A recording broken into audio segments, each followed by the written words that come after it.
Hi, good evening. Good Jeff, evening. it's so good to see you, dear. You as You as well. well. Yes.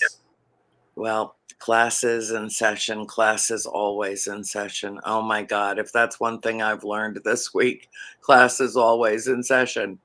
Every Ever. single day, every single moment. I'm personally living in a kind of a surreal existence. Hmm. um, with my situation with my mother, and she's been struggling terribly, and Christine and I are doing the very best that we can in an untenable situation. Hmm. So no, there's no barking because there's nothing out there to bark at. Come here. Oh God, Peanut. Oh geez, here we go. um, and so there's issues with sleep deprivation and that type of thing. But the way I look at it is, compared with what she's enduring, this is the least that I can do to make her as comfortable as possible and as well cared for as possible. Hmm. And that would not happen in any kind of a facility. So home is where she's staying. I don't care how good it is. Yeah. They're always grossly understaffed, and it's a Hmm. nurse peeking in every few hours to see if your chest is still moving. Yeah. That's the truth of it. She would not thrive in that environment at all.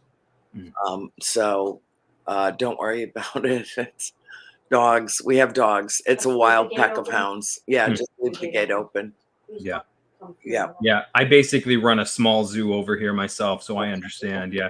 Only mine's mostly made up of felines, so they don't make as much noise, but they cause like 10 times the damage. So Oh yeah, 10 times yeah. easily, Oh easily.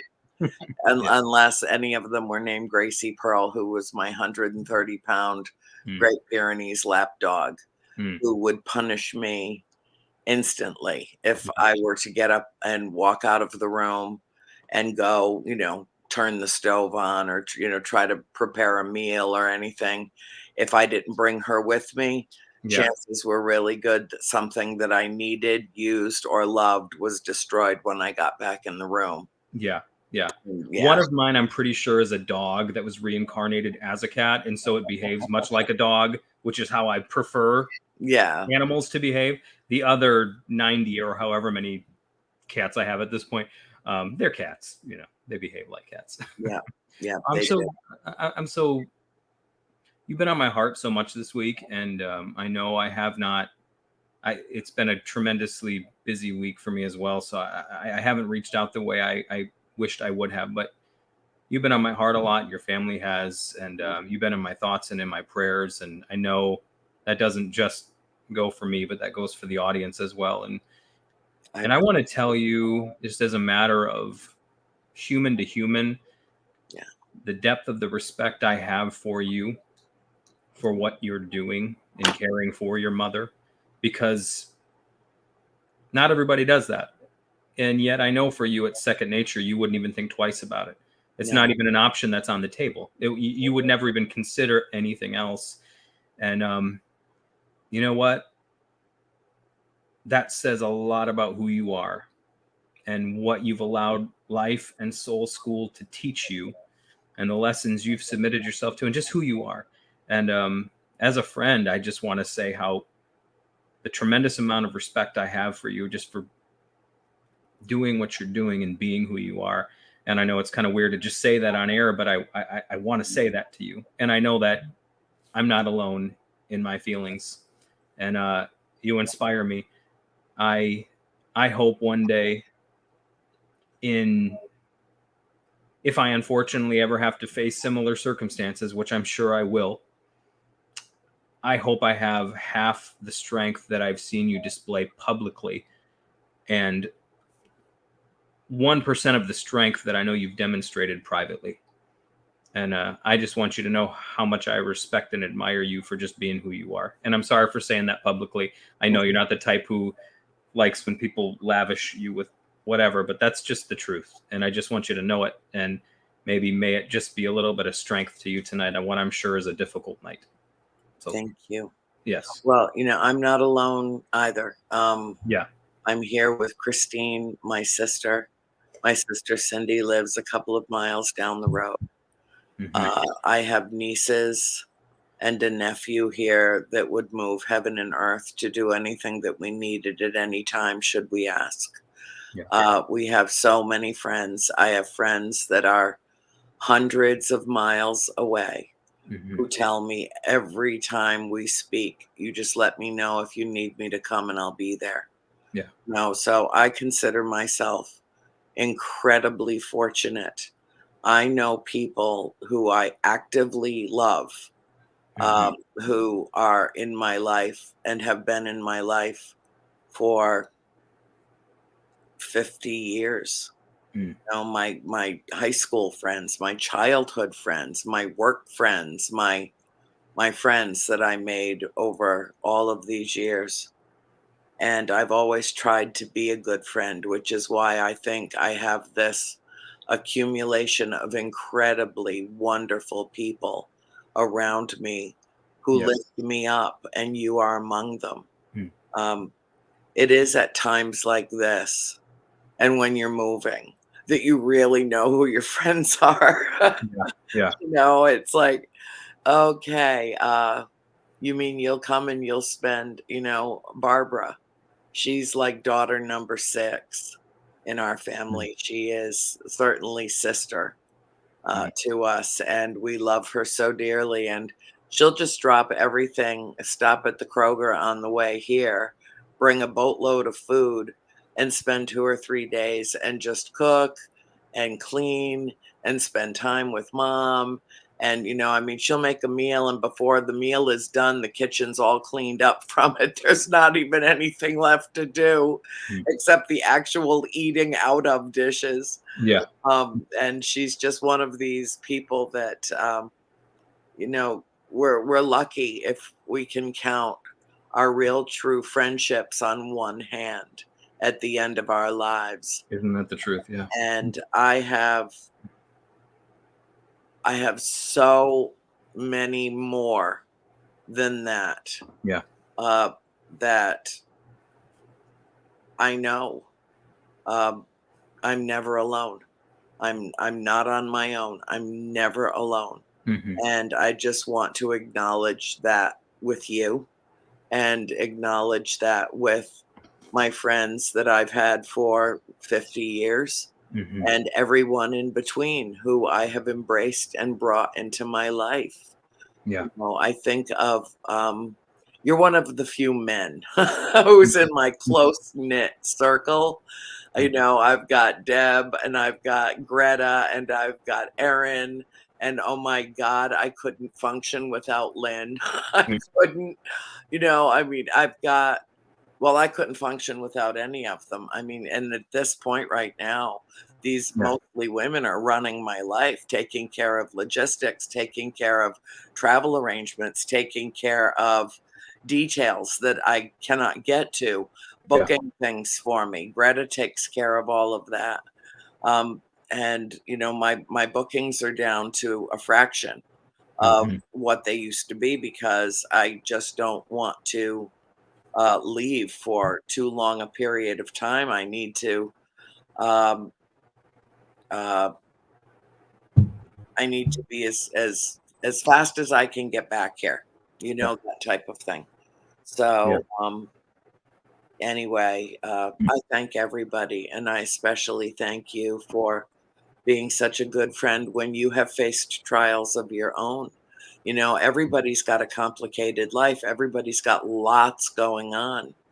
Hmm. Um, and I don't, that's just the nature of life. Yeah. Yeah. That's part of what we're here to learn, is that I think that life is a series of obstacles and things we have to figure out, problems we have to solve, issues we have to reconcile. Coming to terms of endearment with fear. Hmm. These are all important aspects of our living. But right now, I'm just kind of obsessed with death. Mm. With this pending event that will be so incredibly life altering. Yeah. And I'm not haunted by the ghosts of the past. Hmm. I'm haunted by what I see in life, Mm. what I see happening in the world, what I see happening in this home, haunted by the ravages of dementia. Mm. What an incredibly horrible thing for anyone to have to endure. Uh, to see my mom slipping away is haunting. To not Mm. know if I walk in the room and I hear the oxygen, but she's no longer breathing, Yeah. how that will hit me. Mm. And I live with that in every single moment. And, we talk about practicing the presence and living in the present, living in the moment. Hmm. Um, and I have found actually some great inspiration in that. Yes. And more than anything, gratitude, Mm. gratitude that Yes. I am in a position where I can be here. As of today, I have been here for 8 months, Mm. and Wow. it doesn't even, it feels like it was just a moment ago, Yeah. and it feels like it was a lifetime ago. Mm. And I'm lost in this swirling haze of timelessness around this major life and death event Mm. that is ongoing. Yeah. Um,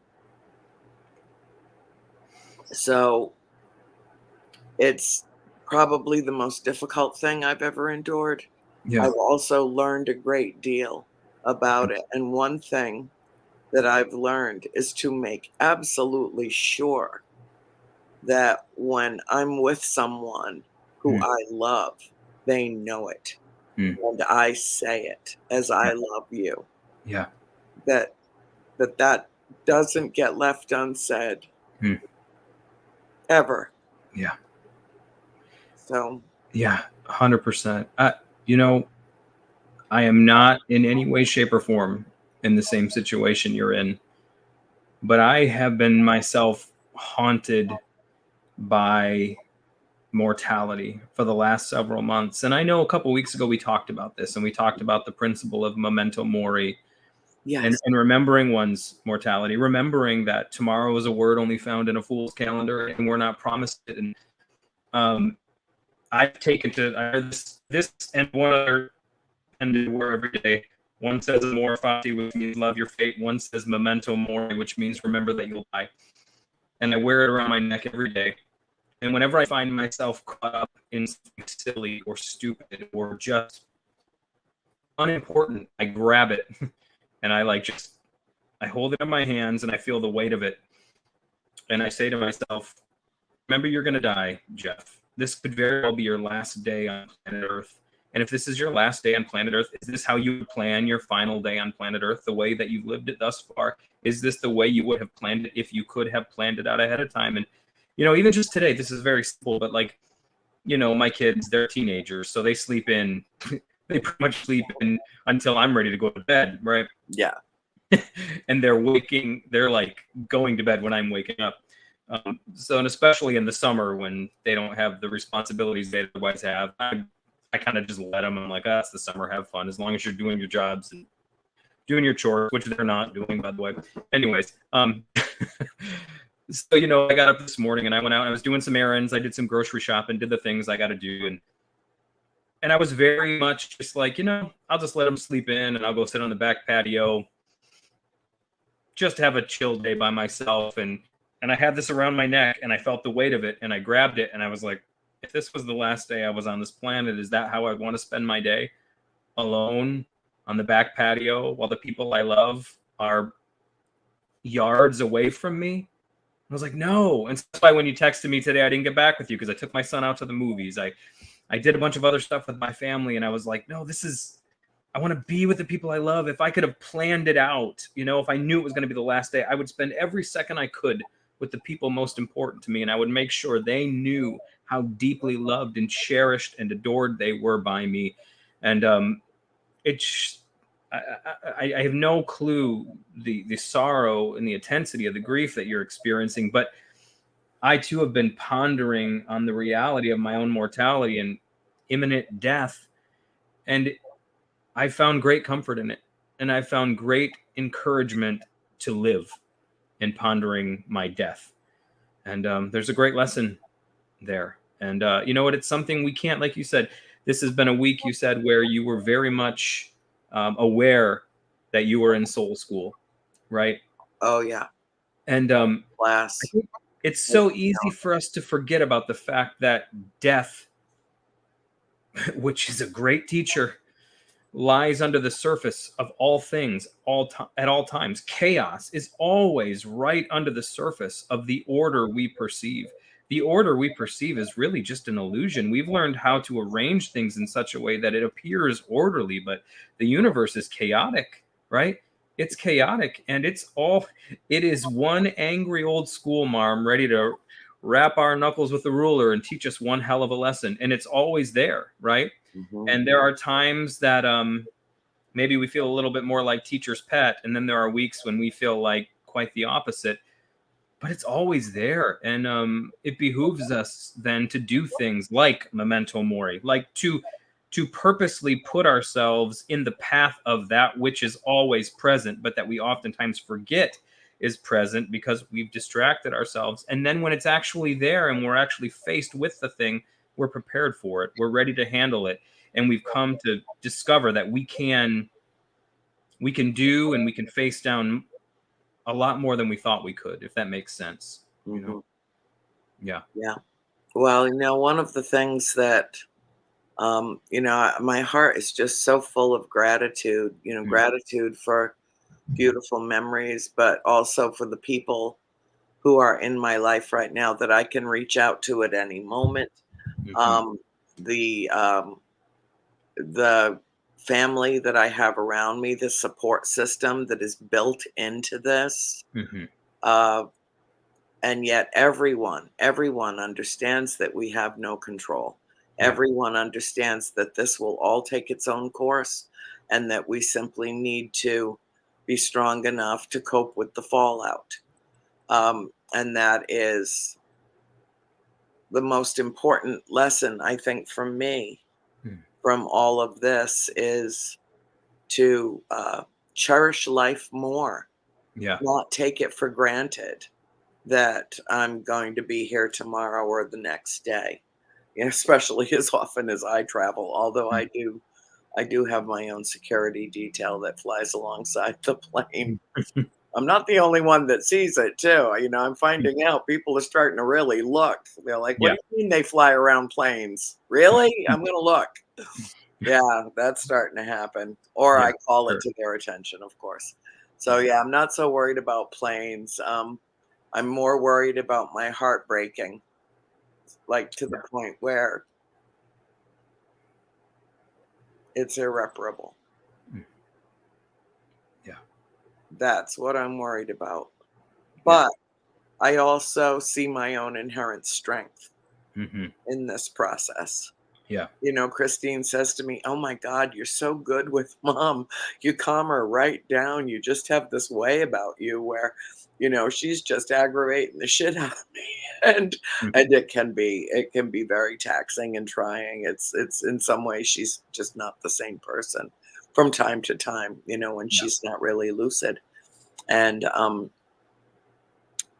so, we've written our names down so she remembers, to put our faces with our names and who to call, that type of thing. But what I'm so grateful for are these moments that I'm having with her, Mm. some of which are, very funny. I mean, really funny. Um, and heartwarming, and she laughs, and like a child. She laughs like a child.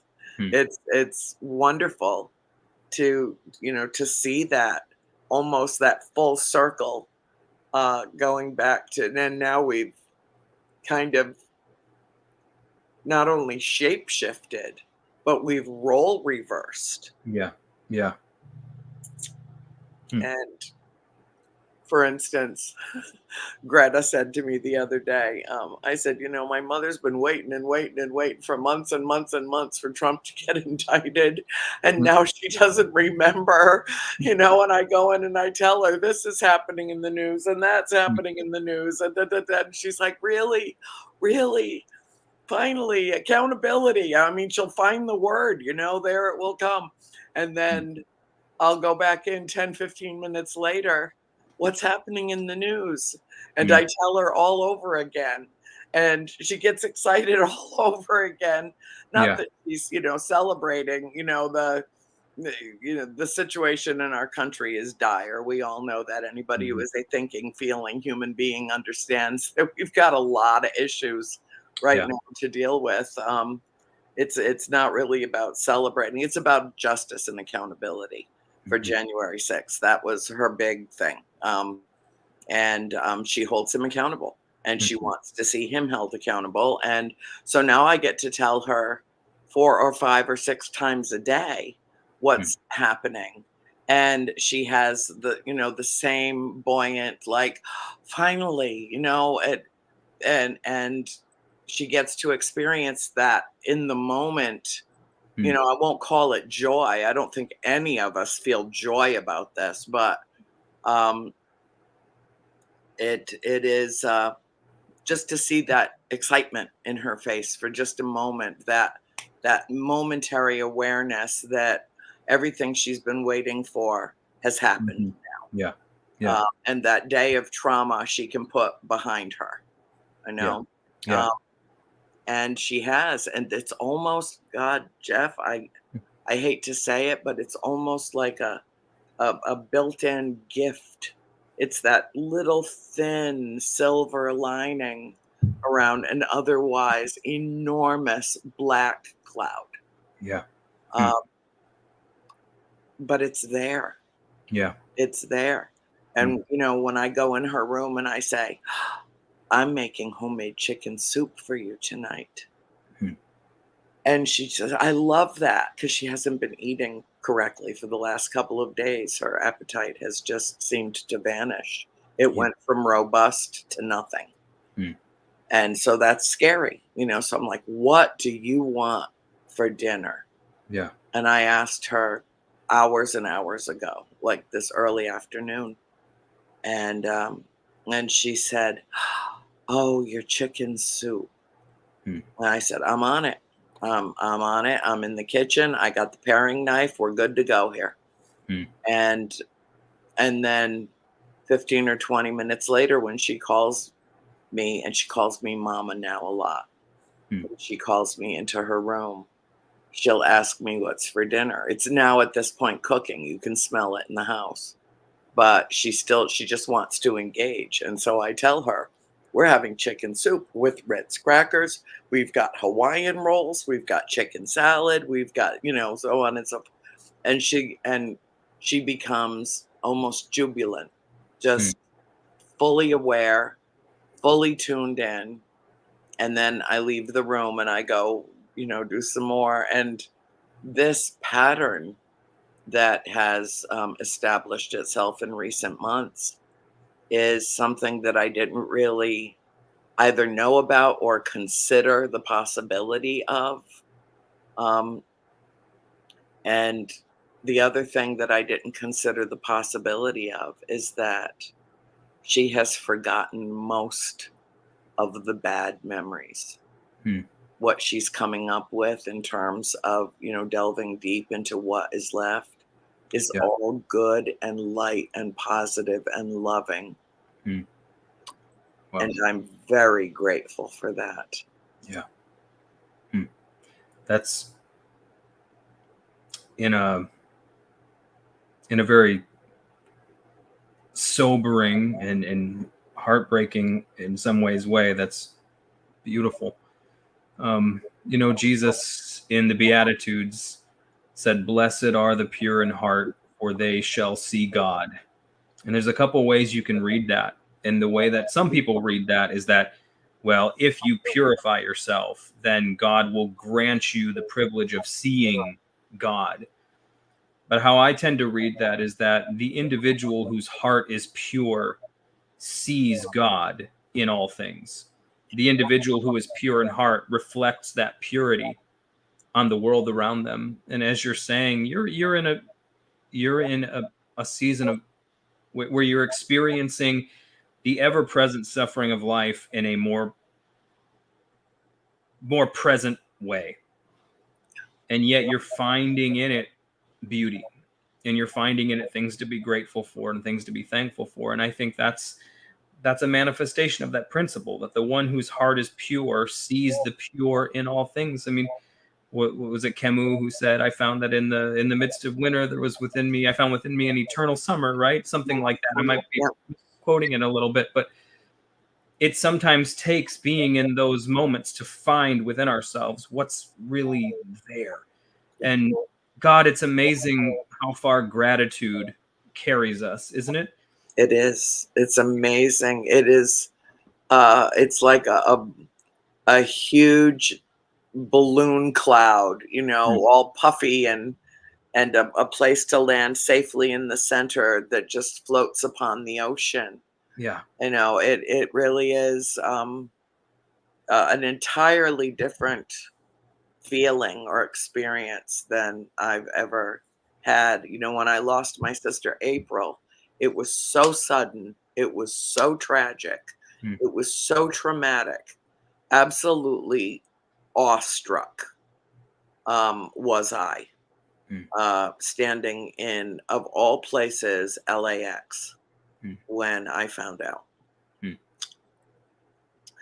Almost immediately rescued by Chip Coffey, Greta Riefert, and their friend Roberta, they were traveling together. We were supposed to meet up and all go to the ship, the Queen Mary, together.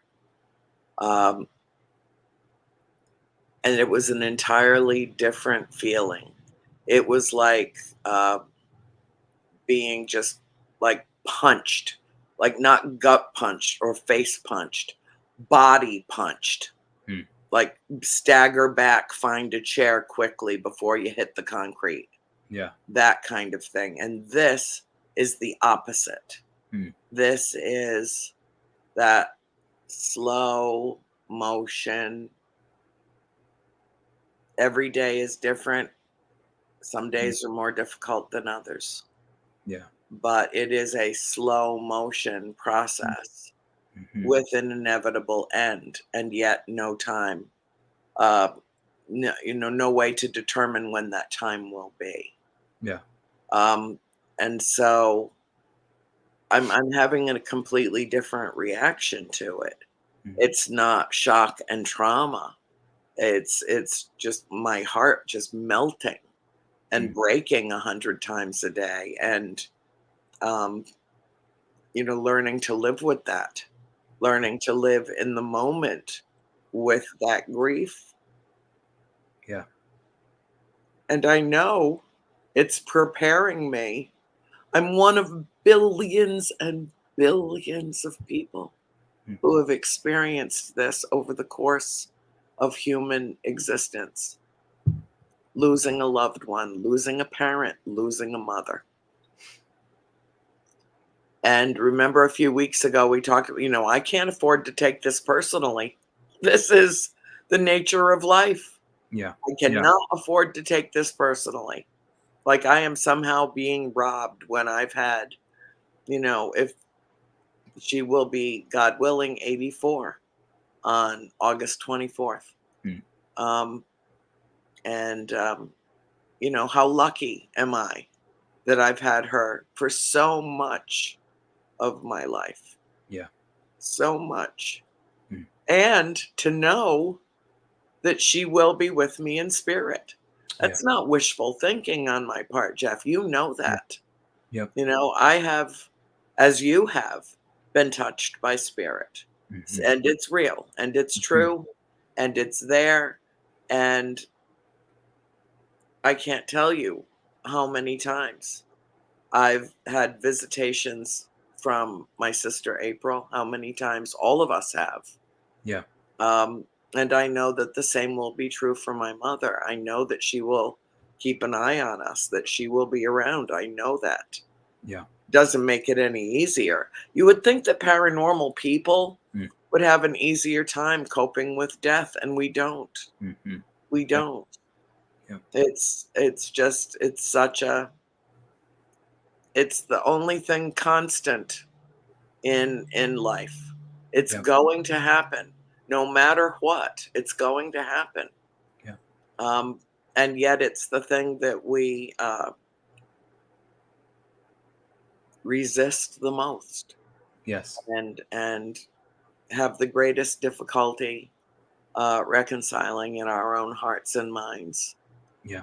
Especially when I have found, as a counselor for so many years and so on, especially when you don't leave on good terms. Mm. I have friends who are no longer in contact at all with their own parents and their own siblings. Their family has been fractured. And I know several people who that whole entire foundation crumbled.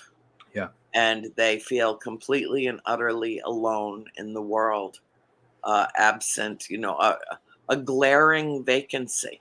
And sometimes of their own making. Yeah. Sometimes that thinking this is the healthiest thing for me. I need to be away from that. Not everybody has a perfect family. In fact, no one has a perfect family. No one does. Oops, I forgot to turn my phone down. Excuse me. I'm so distracted. I used to be so really good at remembering to turn my phone down, and now lately not so much. You know what? We're gonna let it slide this one time, Andrew. Are you going to forgive me? One time. No. Forgiveness. And forgiveness.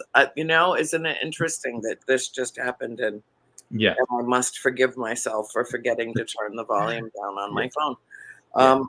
But that's another thing too.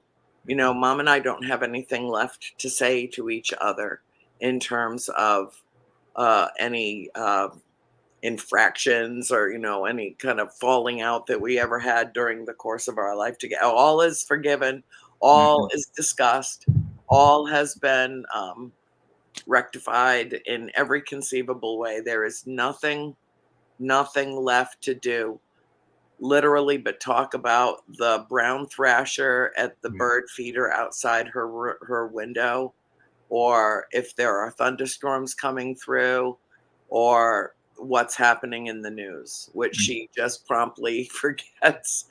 And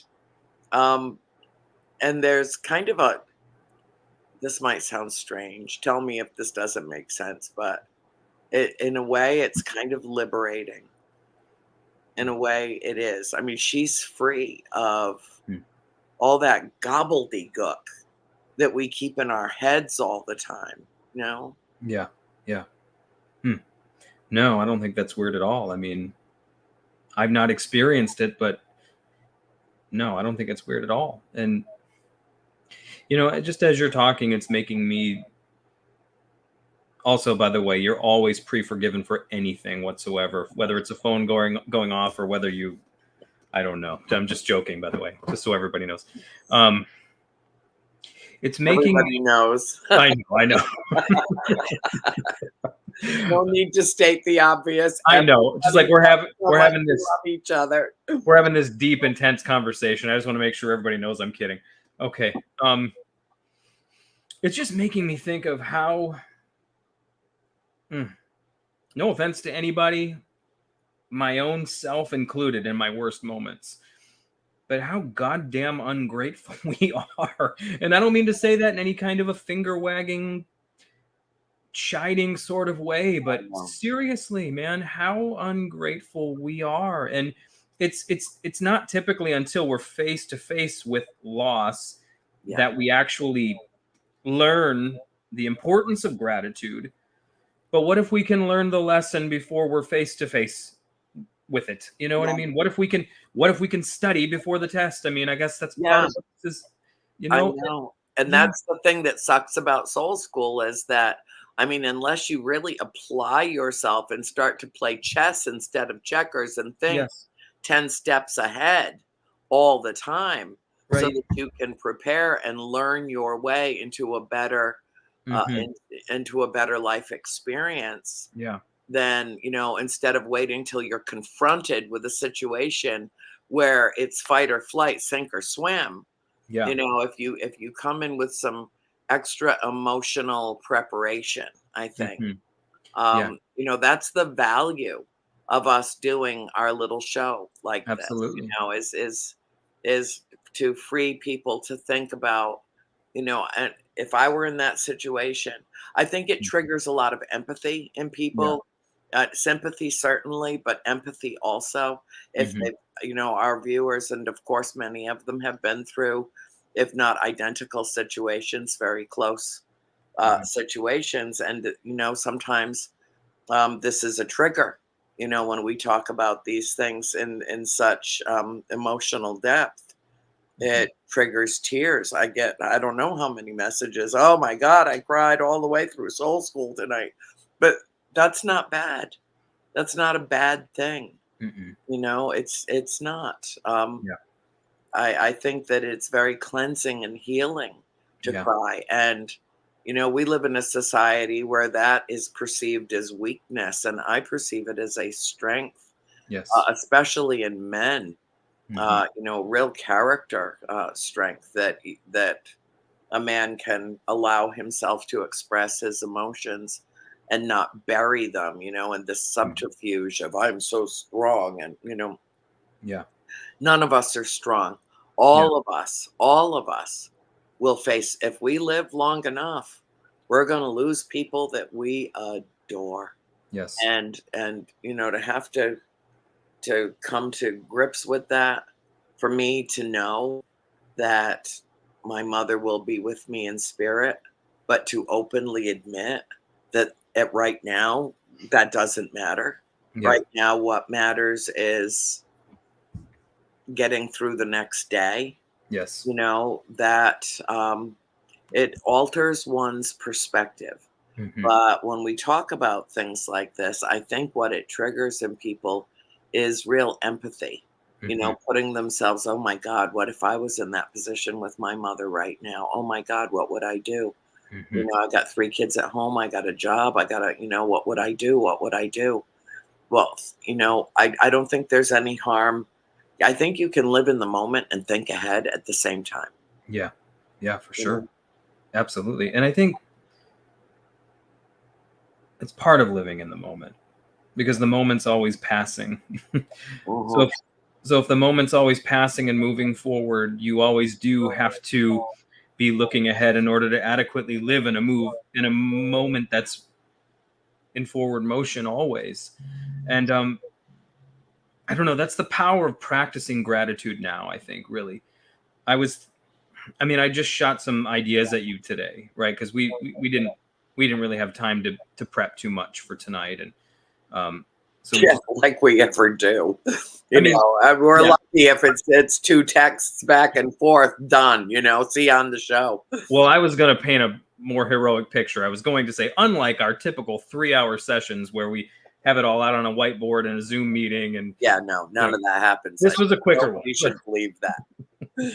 I don't think anybody who knows us would think we were doing that anyways. But I just shot some ideas at you today. But I've been really meditating on the power of gratitude. Like a very simple principle. Doesn't seem all that deep on the surface, like most things when you're looking at them on the surface, but that's Right. oftentimes where the depth actually lies. Um, but I was thinking about this phrase came to me the other day, and it's a phrase I've used in counseling with people before, but the phrase came to me: be very careful about who you choose to be jealous of, right? And I know we might say, well, we don't choose to be jealous. That's just something that happens spontaneously. And sometimes that's the truth. But, well, be careful who you foster feelings of jealousy toward. And the reason is because the person that you feel jealous and or envious of, well, you got two options. Typically, you either have to eliminate that person so that you no longer feel that sense of jealousy or that reminder that you lack something you think they have that you don't, or you subconsciously begin to emulate them in order to arrive at where you believe them to be.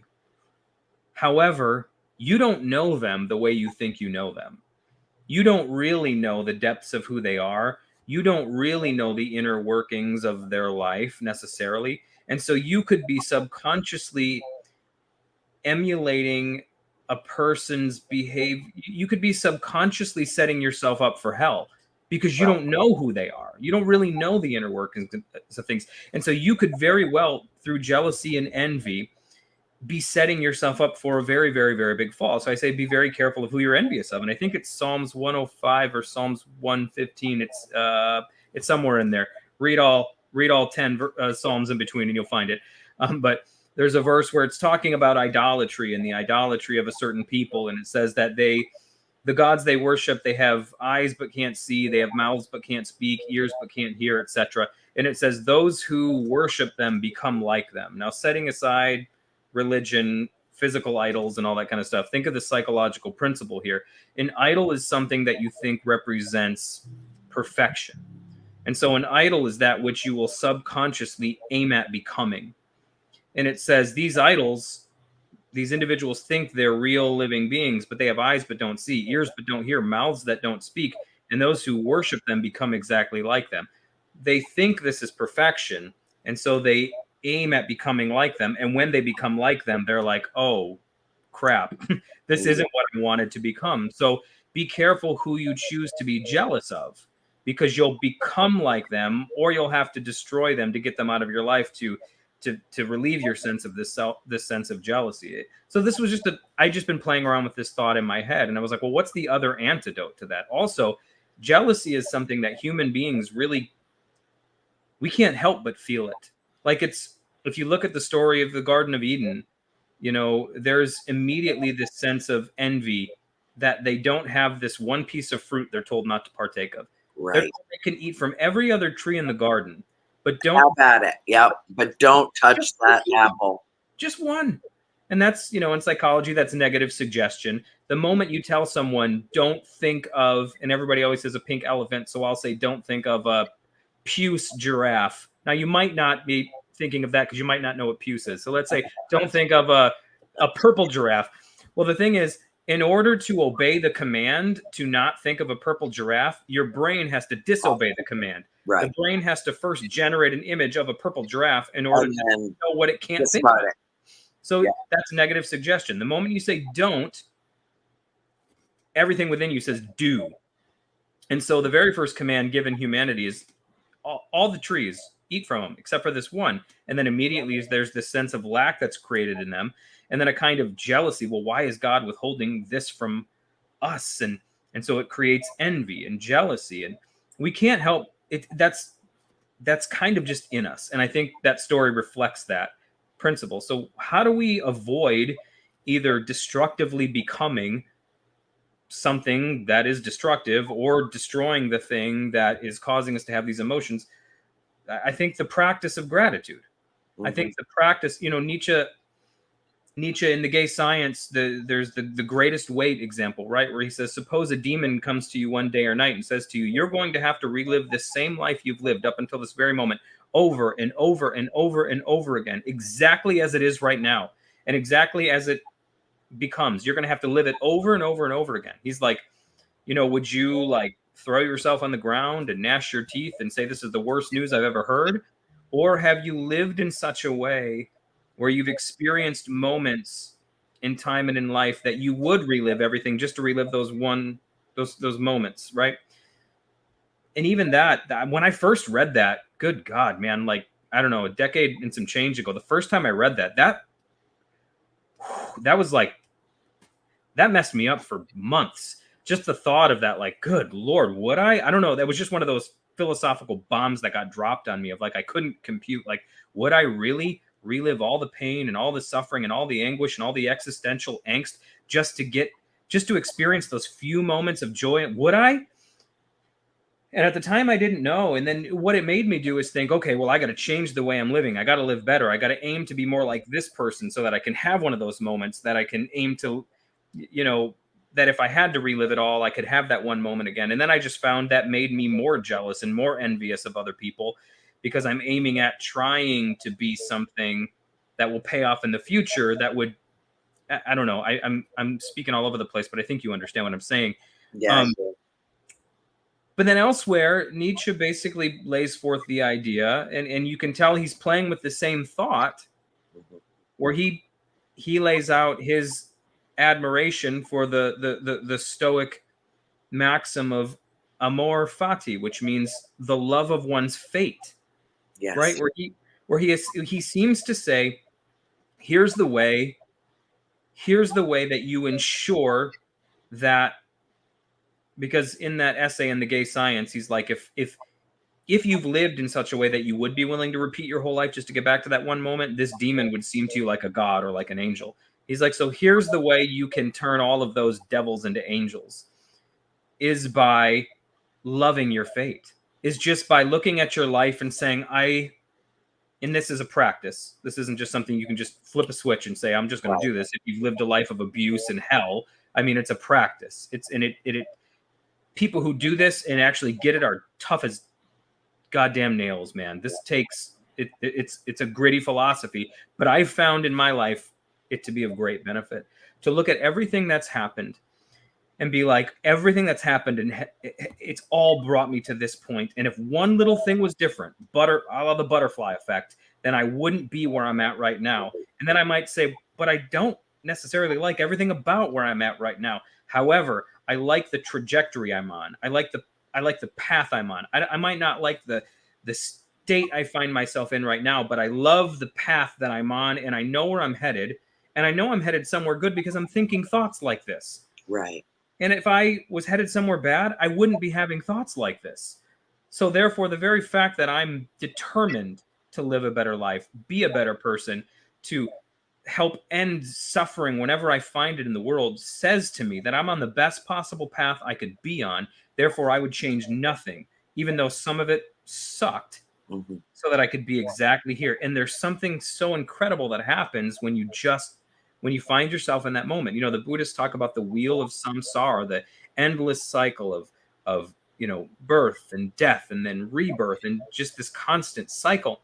And that cycle ends, that wheel is broken the time, or when one just learns to be in the moment, when one ceases to live in the past and obsess over the future, and just is, and is grateful, and just sits in the divine resonance of all that is. That's when that wheel is broken, and you experience nirvana, which means the blowing out, the great exhale, where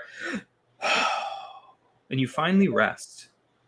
And that's what gratitude does, right? That's what gratitude affords us. Yeah. And I don't know. Boy, I just went off on a little rant there, and I feel like it was relevant, but I don't know. It just No. kind of, Okay. Well, here, let me do my little thing. please do. As you were talking about samsara, the wheel, a few minutes ago, Wheel of Fortune popped into my head. Don't ask me why. Okay. I was thinking about the card myself, actually, when I said that. My father is obsessed with Jeopardy and Wheel of Fortune. They air back to back. He never misses it any night. Hmm. And while I'm here, I never watch it. But when I'm with him, I do. And it was interesting because it sparked a notion. When I was a child, I did have moments of jealousy and envy, Hmm. and it was a horrible feeling, horrible. And when I got into college and I began studying philosophy toward my degree, Nietzsche was and Rilke were big influences on me. And I began to mature emotionally, which I think a lot of people don't. We have a tendency as human beings to kind of get stuck in a middle school mindset.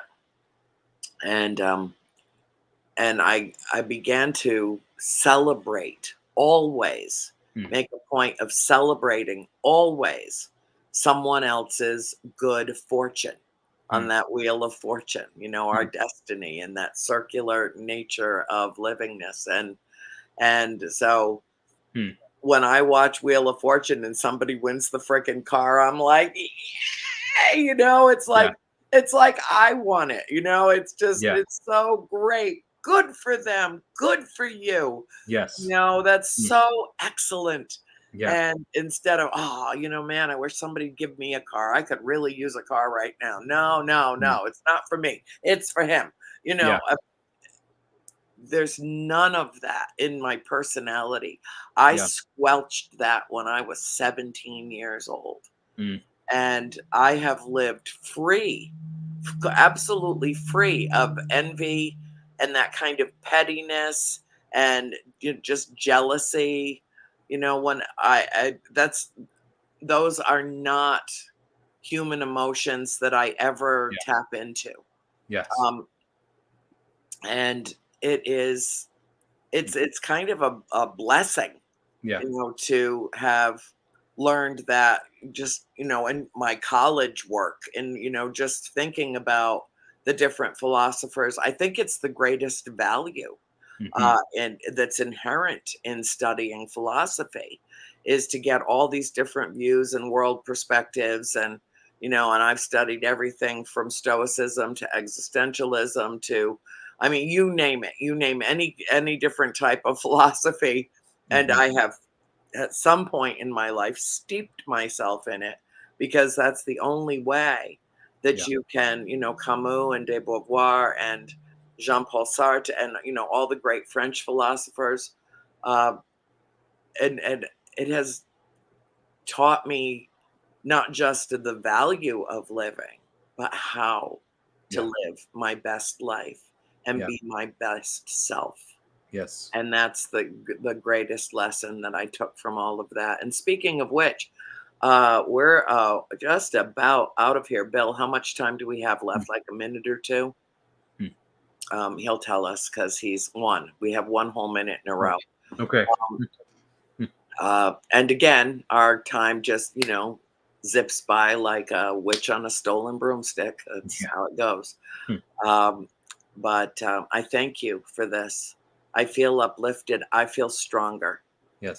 Me too. to face the day and the night ahead, to face what's coming, because you've given me things to contemplate, and I deeply appreciate your presence in my life. And I know everyone that's watching this show is grateful for our group, our people, our classroom, as we gather together in Soul School 101 Yes. every Friday night. So, with that said, I wish you well, my dear friend. I'll talk to you next week. And for all the rest of you, class dismissed. Good night.